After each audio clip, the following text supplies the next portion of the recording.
আসসালামু আলাইকুম রহমতুল্লাহি অবরকাতুহ।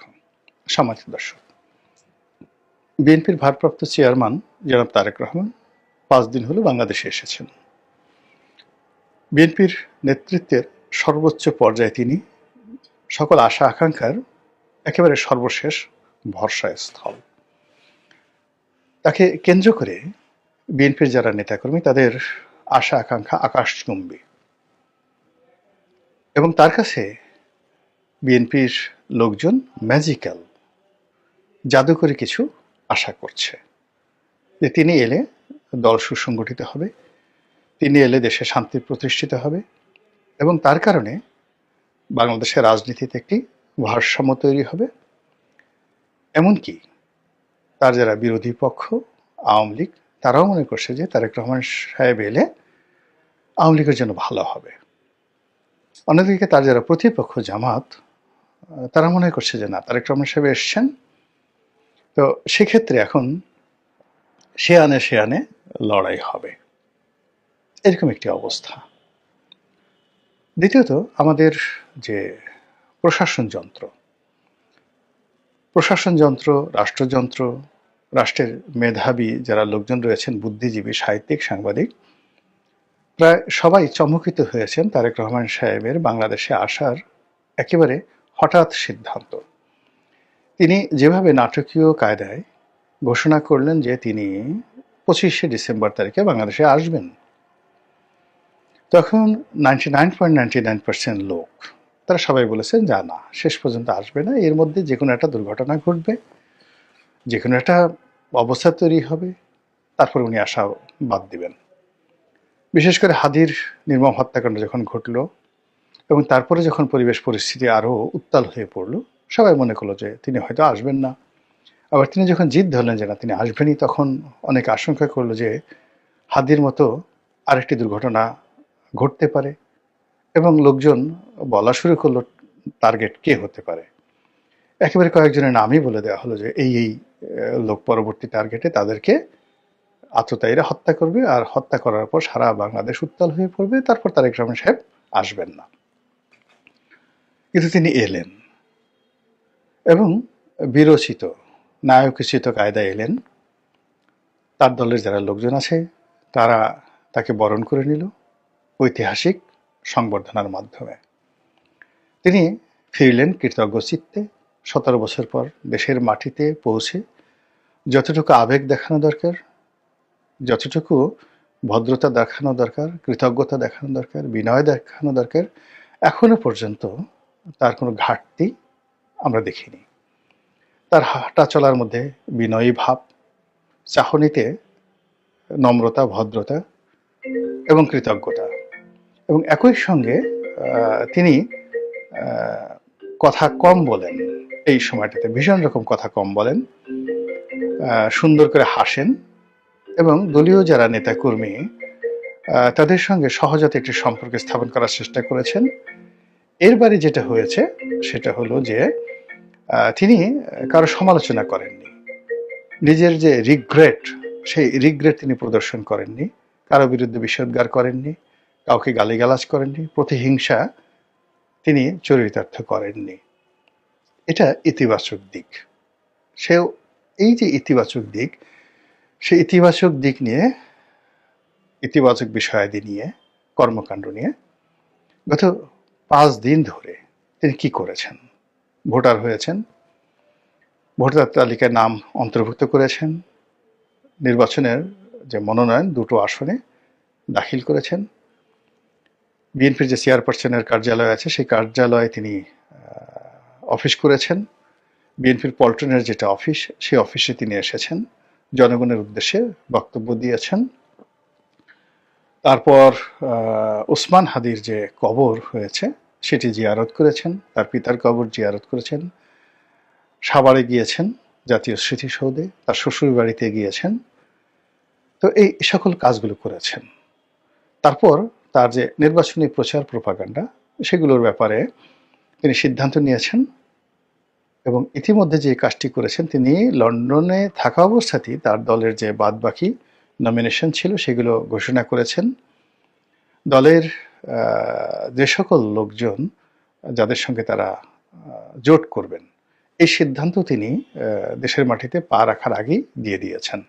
যেমন আন্দালিব রহমান পার্থ, নুরুল হক নুরু, জুনায়েদ সাকি, তারপর ববি হাজ্জাজ, এদেরকে অন্তর্ভুক্ত করা, এদের সঙ্গে ঐক্যজোট করা, রাশেদকে, নুরুল হক নুরুর যে সেক্রেটারি তাকে দলে ঢুকানো, ইত্যাদি নানা রকম রেদওয়ান আহমেদ এলডিপির সাধারণ সম্পাদক তাকে বিএনপিতে যাকে বলা যোগদান করার এই কাজগুলো যেগুলো স্পর্শকাতর বিতর্ক হতে পারে, তার বর্তমানে জিনিসগুলো হলে হয়তো অনেকে বিতর্ক করতে, কিন্তু এই কাজগুলো তিনি বাংলাদেশে পা রাখার আগে এই কাজগুলো করে ফেলেছেন। তো কাজেই এখন পর্যন্ত আপনি যদি দেখেন যে তার প্রায় সব কর্মকাণ্ডই যুক্তিযুক্ত, সাইন্টিফিক এবং যাকে বলা হয় নিয়মতান্ত্রিক, নিয়মের মধ্যে থেকে তিনি এই কাজগুলো করেছেন। এখন প্রশ্ন হলো যে তিনি এই যে সামনে যে দিনগুলো বা যে সময়গুলো রয়েছে, সেই সময়গুলোতে তার এই নিয়মতান্ত্রিকতা, তার ধারাবাহিকতা, তার এই ভদ্রতা সবকিছু মিলিয়ে তিনি কি কাঙ্ক্ষিত মাকামে বা গন্তব্যে পৌঁছাতে পারবেন কিনা, বিজয়ী হতে পারবেন কিনা এবং প্রধানমন্ত্রী হতে পারবেন কিনা। এখানে একটা কথা বলতে হয়, আপনি যদি বিএনপির অতীত ইতিহাস দেখেন তাহলে বিএনপিকে বলতে হবে সৌভাগ্যের বরপুত্র। তারা যে কারণে ক্ষমতা এসেছে, নিয়তি তাদেরকে ক্ষমতা এনে দিয়েছে, এবং সেই ক্ষমতাগুলো যে কারণেই আসছে তারা কখনো কল্পনা করেনি তারা ক্ষমতা আসবে, আউট অফ দেয়ার ইমাজিনেশন। কিন্তু যে কয়বারই আবার তারা চিন্তা করেছে তাদের ক্ষমতা আসা উচিত, তারা ক্ষমতা আসবে, বা তারা চেষ্টা করেছে, প্রায় সব ক্ষেত্রে তারা নিয়তির হাতে পরাজিত হয়েছে। যেমন ধরুন ৭৫-১৫ আগস্টের পর যে ঘটনাপুঞ্জি, পুরো নভেম্বরের ৭ তারিখ পর্যন্ত জিয়া রহমান সাহেব স্বপ্নেও কল্পনা করেনি he is going to be the president of the Bangladesh, People's Republic of Bangladesh. কিন্তু নিয়তি, সৌভাগ্য তাকে এমনভাবে করে দিয়েছে যে পুরো বাংলাদেশের মানুষ যেটা কল্পনা করতে পারেনি তিনি সেটা হয়ে গেছেন।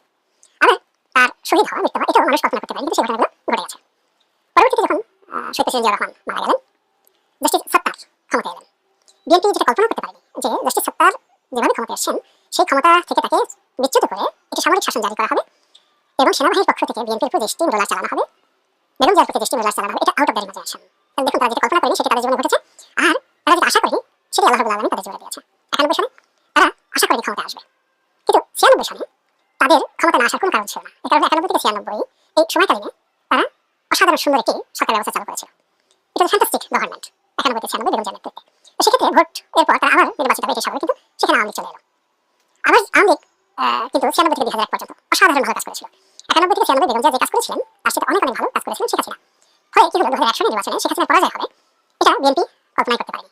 কিন্তু পর্দার আড়ালে কিছু খেলাধুলা, বিভিন্ন আন্তর্জাতিক চক্র, দেশি বিদেশি আমলাতন্ত্র, এই যে পলিসি, এই পলিসিগুলো বিএনপির অজান্তেই এমনভাবে হয়েছে যে সৌভাগ্য বিএনপি পায়ের কাছে এসে ধরা দিয়েছে। 2001 সনের নির্বাচনে বিএনপি ক্ষমতা এলো, কিন্তু 2001 থেকে 2006 পর্যন্ত তারা ক্ষমতা চালানোর পরে তারা কিন্তু প্রাণান্ত চেষ্টা করেছিল, মেটিকুলাস ডিজাইন করেছিল, তারা 15 ক্ষেত্রে নির্বাচন করেছিল, বিভিন্ন সময়টাতে তারা যে চেষ্টা চরিত করেছে ক্ষমতা আসার জন্য, এবং তারা যেভাবে ক্ষমতা আসার বাগান সাজিয়েছিল 100% সব থেকে তারা পরাজিত হয়েছে, অপমানিত হয়েছে, লাঞ্ছিত হয়েছে, দুর্ভোগ এবং দুর্দশা কবলে পড়েছে। এই হলো ইতিহাস। তাহলে আমরা যদি একটা কল্পনায় আসি, আপনি দেখবেন যে নিয়তির একটা ব্যাপার আপনার জীবনে সেই ঘটনায় বারবার ঘটবে, এর থেকে আপনাকে শিক্ষা নিতে হবে যে আপনার জীবনে কখনই ঘটেনি সেটা ভবিষ্যতে ঘটবে না। তো বিএনপি যে রাজনৈতিক ভবিষ্যৎ, সেটা হলো তাদের জন্য একটা অপরচুনিটি তৈরি হয়, এই অপরচুনিটি, এবং সেই অপরচুনিটি তাদের জন্য তৈরি হয়েছে, এটা বিএনপি লোকজন বুঝতে পারে না, কিন্তু ক্ষমতা তারা পেয়ে গেছে যে কয়বারই। আবার বিএনপি যে কয়বারই খুব কনফিডেন্স লেভেল হাইতে ছিল, বিএনপি কনফিডেন্স লেভেল, তারা নিশ্চিত ছিল ক্ষমতা আসবে, কলা কৌশল করেছিল, চেষ্টা তদবির করেছিল, একটিবার তারা ক্ষমতায় আসতে পারেনি, বোঝার চেষ্টা করেন। সেই দিক থেকে যে বর্তমানের সময়টি, এই সময়টি বিএনপির ইতিহাস, ইতিহাসের উল্টো। অর্থাৎ এখন সারা বাংলাদেশ ডিক্লেয়ার হয়ে গেছে বিএনপি ক্ষমতা আসছে, এটা বিএনপির সাথে মানে না। বিএনপি যেটা হয় কেউ কল্পনা করতে পারবে না, বিএনপি চলে আসবে। তো বিএনপি যখন ডিক্লেয়ার করা হচ্ছে যে কোনো একটা নির্বাচন বিএনপি ক্ষমতা আসবে, এটা বিএনপির অতীত ইতিহাসের সঙ্গে মিলে না। 2 নম্বর হলো যে বিএনপি ক্ষমতায় আসলে তার ক্রমশ প্রধানমন্ত্রী হবেন। এই যে দুটো পোর্ট্রেট তৈরি হয়ে গেছে জনগণের মধ্যে, এই পোর্ট্রেটের সঙ্গে বিএনপির যে ইতিহাস মিলে না, এবং সেই ইতিহাস অতিক্রম করাটাই তারেক রহমান সাহেবের চ্যালেঞ্জ, এবং that will be the magic of Tarique Rahman. অর্থাৎ এইবার যদি বিএনপি বিজয়ী হয়, তারেক রহমান সাহেব প্রধানমন্ত্রী হয়, that will be the magic of Tarique Rahman Saheb. এখন তিনি কি সেই ম্যাজিক দেখাতে পারবেন? এই যে গত 5 দিন তিনি আসলে যে কাজকর্মগুলো করেছেন, সেই কাজকর্মগুলোর মধ্যে ম্যাজিক্যাল কিছু ছিল কিনা সেটা আপনাকে আমাকে আশ্চর্য করে দিয়েছে, আমরা আশা করিনি তার কাছ থেকে, কিন্তু তিনি সেই কাজগুলো করেছেন খুব দৃষ্টি নন্দন এবং সারপ্রাইজিং, ভীষণ রকম সারপ্রাইজিং, আউট অফ ইমাজিনেশন। রাজনৈতিক প্রতিপক্ষের জন্য, রাজনৈতিক দলের জন্য, প্রত্যেকের ব্যাপার, এনি ডিসিশন, এটা আপনারা চিন্তা করুন। আমি এই বিষয়গুলোতে ডিটেলস বলবো না, শুধু যে এটা বিএনপি যে রাজনীতি, সেই রাজনীতির ধারাবাহিকতা বলার চেষ্টা করছি। এরপরে যে ঘটনাটা হলো, তা হলো বিএনপি যারা প্রতিপক্ষ এই মুহূর্তে আছে তারা সবাই ঘরের শত্রু, বিভীষণ। আওয়ামী লীগ বিএনপির অভ্যন্তরীণ কিছু জানে না, কিন্তু জামাত যেহেতু দীর্ঘদিন বিএনপির সাথে চলাফেরা করছে, একসাথে দল করেছে, ফলে বিএনপি কি করতে পারে সব জামাতের মুখস্থ। বিএনপির যত ইতিবাচক জিনিস আছে তাও মুখস্থ, বিএনপির যত নেতিবাচক দিক আছে, এমনকি তাদের পার্সোনাল লাইফ, তাদের সহায় সম্পত্তি, বিএনপির কোন লোকটির কত বুদ্ধি আছে, প্রজ্ঞা আছে, মেধা আছে, এটা জামাতের লোকজনের রীতিমতো মুখস্থ।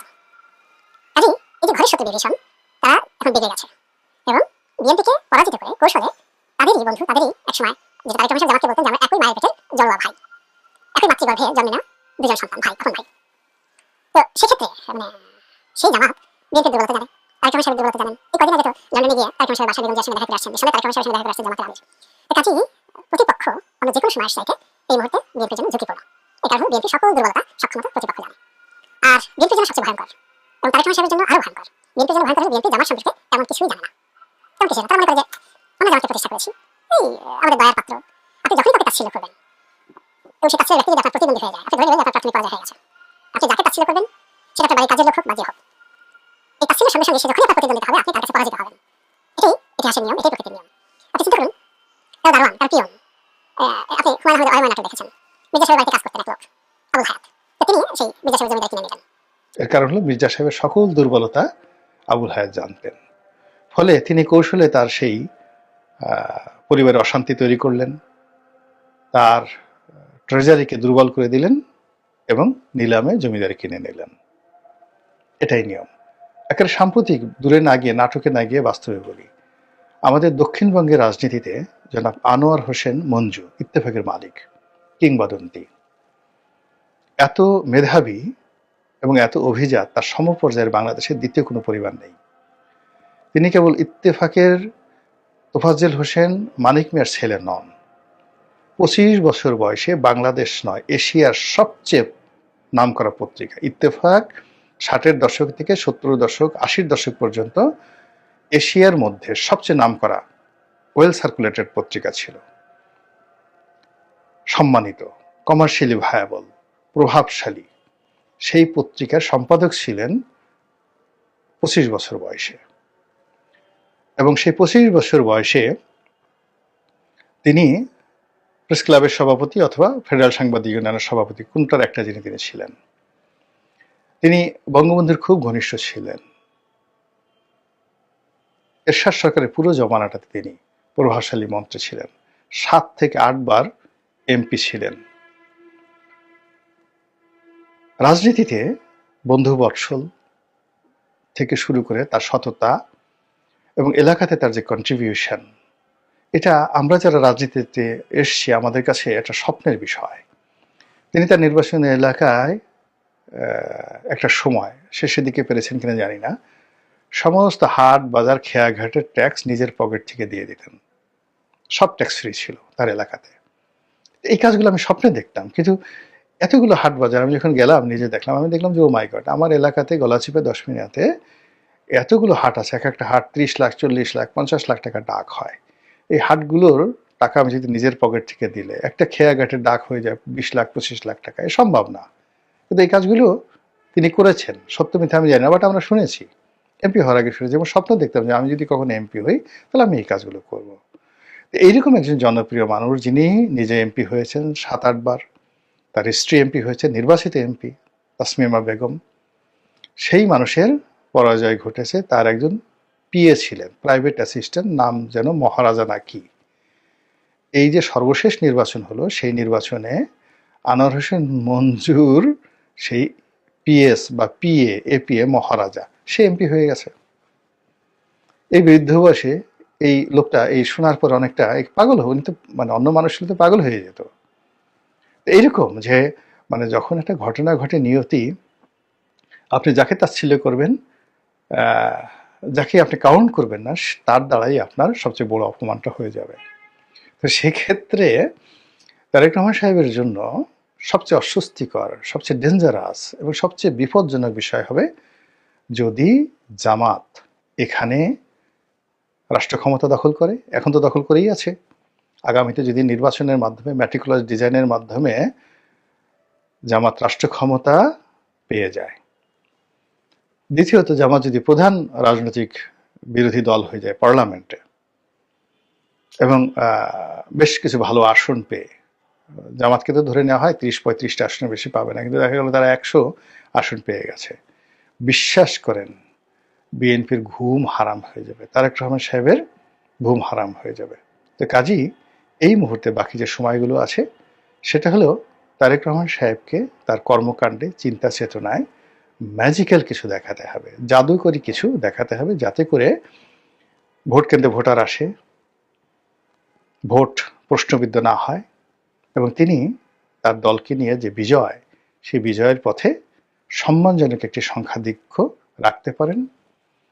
দলের অভ্যন্তরীণ যে মারামারি, হানাহানি, কাটাকাটি আছে, এটা যতটা সম্ভব তিনি কমিয়ে রাখতে পারেন, যেন তার দলের নেতাকর্মীরা দলে দলে বিএনপি ছেড়ে জামাতে না যায়। এই কাজগুলো যদি তিনি করতে পারেন, হয়তো তার যে রাজনৈতিক যে জীবন সেটি অপ্রত্যাশিত এবং যাকে বলা হয় জাদুকরী একটা সফলতার মুখ দেখবে। অন্যথায় তার যে দুর্ভোগ দুর্দশা এবং তার যে কষ্ট, তার যে বেদনা, এটি অতীতের যে কোনো সময়ের চেয়ে বেশি হবে। আসমানের মালিক আল্লাহ, তিনি ভবিষ্যৎ জানেন। যেটি ভালো হয় আমাদের সকলের জন্য, সেটিই যেন আমাদের জাতীয় জীবনে ঘটে, এই প্রার্থনা করছি। আসসালামু আলাইকুম ওয়া রাহমাতুল্লাহি ওয়া বারাকাতুহু।